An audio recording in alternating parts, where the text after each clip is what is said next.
Support for this podcast comes from the Central Valley Journalism Collaborative, connecting communities with the resources, infrastructure, and networks to ensure a vibrant local free press. From KVPR in Fresno, this is Central Valley Daily. It's Thursday, April 16th. I'm Elizabeth Arkalian. Over the past year, the Cal State Bakersfield Athletics Department has undergone a lot of turmoil. That includes the loss of 9 different coaches. They just need to find some consistency right now. Today, we break down what's been happening, including one coach facing federal sex trafficking and pimping charges. But first, these headlines. A bill that would bar registered sex offenders from running for public office is moving through the state legislature. Assembly Bill 2753 passed the Assembly Elections Committee on Wednesday. Valley Assembly member Esmeralda Soria authored the legislation after a registered sex offender announced his plan to run for a Fresno City Council seat earlier this year, but failed to gather enough signatures. If you still have an inflation relief debit card from a few years ago, you might want to use it or lose it. Cap Radio's Chris Feltz says funds are set to expire at the end of the month.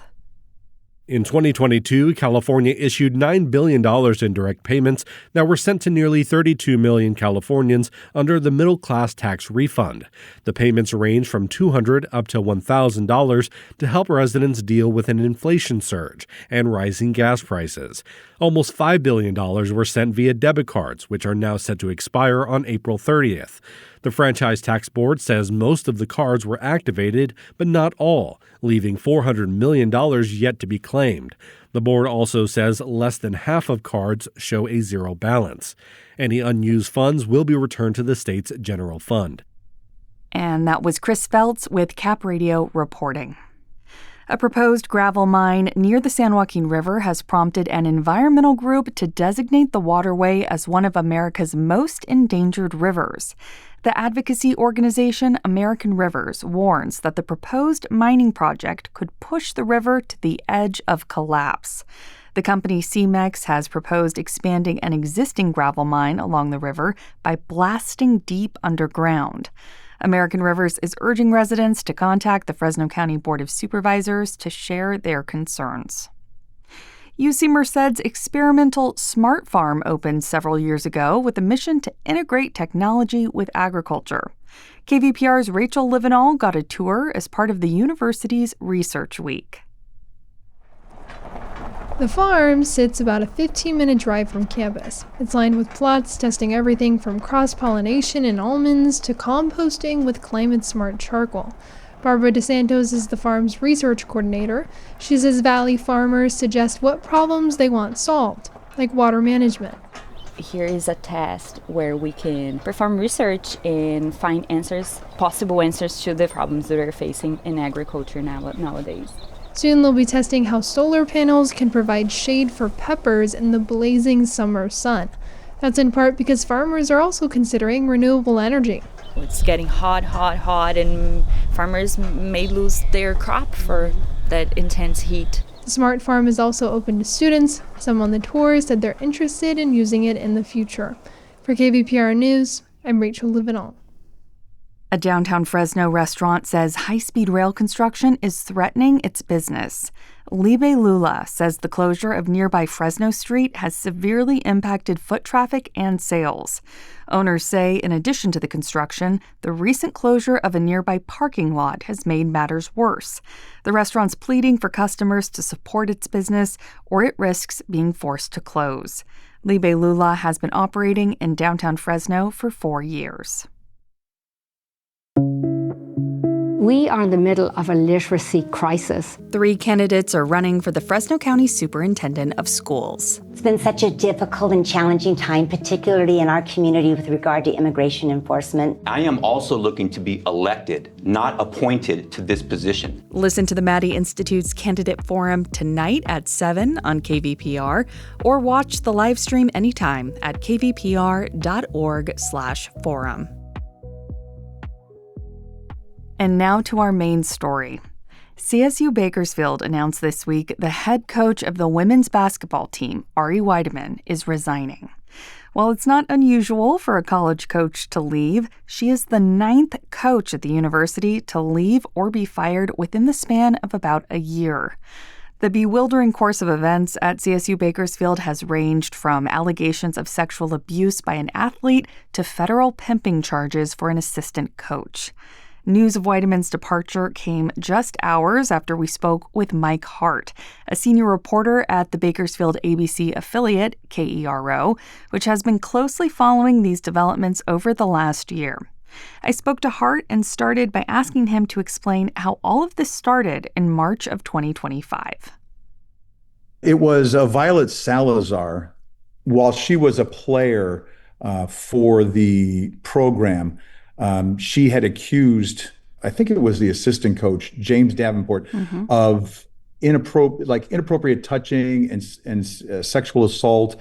And James was married to the head coach, Letty Olivares. And she had made some claims against her as well. Those claims came out on a TikTok video that went viral. And the bad part about that is when you start hearing these types of accusations and whatnot, as far as from a media standpoint, they're not vetted. They're things that pop up and then they start to spread. And before you can get a handle on what exactly is going on, there's a whole narrative that's already out there that you're trying to sort through. So all of those came out in, I believe, like you said, March of 2025. And it was a couple months later, maybe in the fall, that James Davenport and Letty were both placed on administrative leave. And James Davenport is no longer with the program.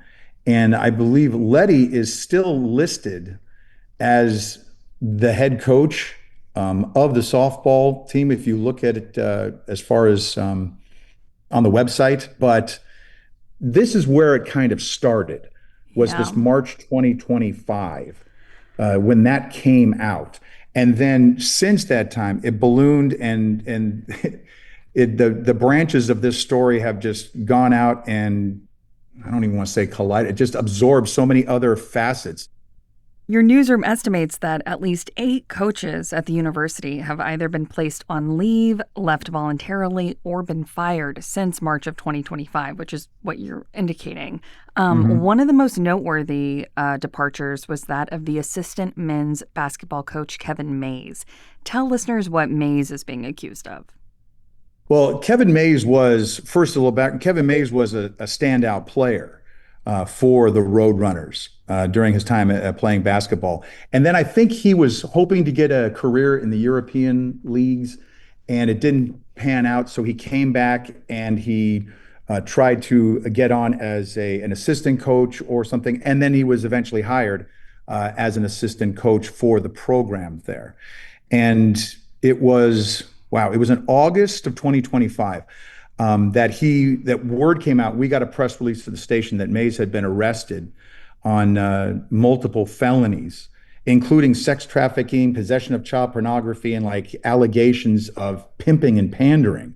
And that just completely blew up at the time. And it's just starting to make its way through the court system right now. And then while all this is happening with the different coaches that are leaving and whatnot, then it kind of comes out. I'm going to try and tie this back. This is so convoluted. You're doing a great job. This is all happening within weeks of each other. Yeah, and then suddenly we learned that it loops back around that somehow that Violet Salazar of the softball team had some type of relationship with Kevin Mays. And that's where everything starts to get just absolutely crazy. And within a span of maybe 6 months, Davenport is placed on leave, and then he's off the team. Letty is placed on administrative leave. Kevin is arrested. Rod Barnes, he stepped down after 14 years. Now, this is a well-regarded Division I coach that came in to take over Cal State basketball when it went to the Division I level. I mean, took the team to the NCAA tournament, took the team to the NIT tournament very early on, but in recent years had struggled a little bit. And so him stepping down at this point, it was confusing because it was like, now is he stepping down because of the Kevin Mays situation, or is he stepping down because the team has been struggling and this maybe is the time to do that and get a new direction going or whatnot? So, Yeah. And this is all happening in the span of, like I said, 6 months, it seemed like. So we've got basically a lot of clouds around what the inner dynamics are like, but we're seeing a lot of departures across softball, swimming, basketball, and we've yet to mention the athletic director, Kyle Condor.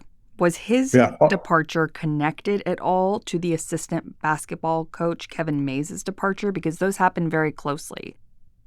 Right. And when they announced that was, I believe it was the Kevin Mays arrest was in August, and Kyle's announcement that he was no longer with the school was in September, I believe. So it gave the impression that, I mean, just from, because every time that we would reach out to the university for comment, it was the exact same thing. This is a personnel matter, and we cannot comment on a personnel matter.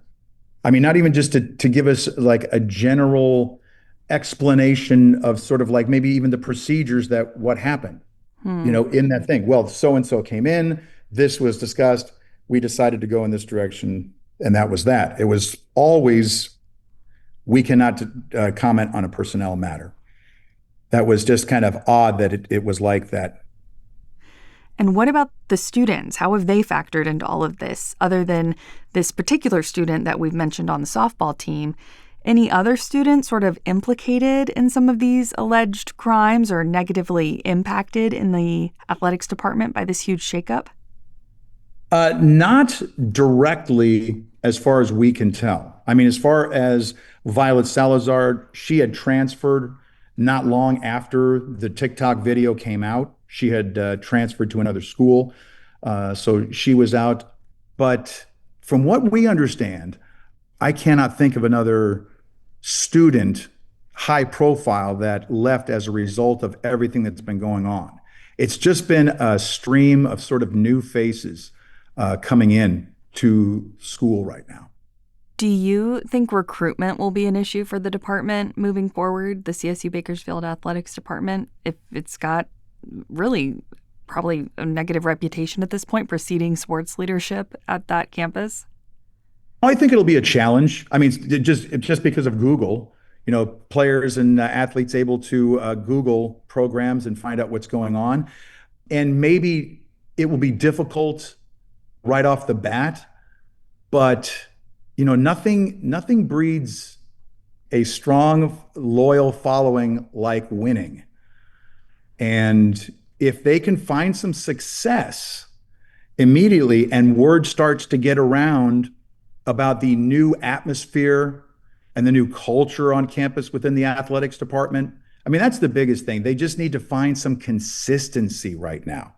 They need to find some consistency and some people to come in there and start really boosting up the programs again. That was my conversation with Mike Hart. He's a senior reporter for KERO, the ABC affiliate in Bakersfield. As mentioned in the interview, last September, shortly after Kevin Mays was arrested, the university also announced former athletics director Kyle Condor was resigning. Since that departure, Condor has filed a lawsuit against CSU Bakersfield, alleging wrongful termination and retaliation. And that is today's show. Today's episode was produced by Jonathan Linden and KVPR with support from the Central Valley Journalism Collaborative. I'm Elizabeth Arkalian. Find the latest local news anytime at kvpr.org.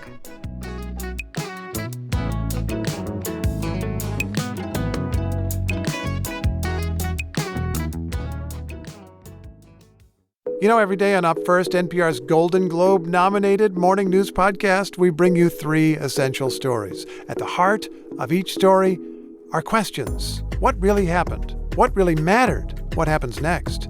At NPR, we stand for your right to be curious and to follow the facts. Follow Up First wherever you get your podcasts and start your day knowing what matters and why.